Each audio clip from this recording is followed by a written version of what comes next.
സ്നേഹം നിറഞ്ഞ പിതാവേ, ഞങ്ങൾക്ക് നൽകിയിരിക്കുന്ന എല്ലാ അനുഗ്രഹങ്ങൾക്കായി ഞങ്ങൾ നിന്നെ സ്തുതിക്കുന്നു.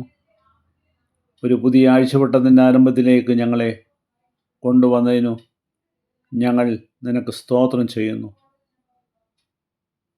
ഈ ദിവസം നിൻ്റെ നാമത്തെ ശുശ്രൂഷകളും പ്രസംഗങ്ങളും നടത്തേണ്ടുന്ന എല്ലാ വൈദിക ശുശ്രൂഷകരെയും ദിവ്യാത്മാവിനാൽ പ്രകാശിപ്പിക്കണമേ. അവർ സംസാരിക്കുന്ന വചനങ്ങൾ വ്യർത്ഥമായി പോകരുതേ. കർത്താവേ, വാർദ്ധക്യത്താലും രോഗത്താലും നിൻ്റെ ആലയത്തിൽ വന്നു ചേരാൻ കഴിയാത്തവരെ അനുഗ്രഹിക്കണമേ കർത്താവേ. പിന്മാറ്റത്തിലിരിക്കുന്നവരെ അനുഗ്രഹിക്കണമേ കർത്താവേ. ഇന്ന് നടക്കുന്ന എല്ലാ വിശ്വാസികളുടെ കൂട്ടായ്മകളെയും അനുഗ്രഹിക്കണമേ പരിശുദ്ധാത്മാവിനാൽ. ഈ ആഴ്ചവട്ടത്തിൻ്റെ ആരംഭത്തിൽ ഈ കുടുംബത്തിലെ ഞങ്ങളെല്ലാവരെയും നിൻ്റെ കൃപയിൽ പരിപാലിക്കണമേ.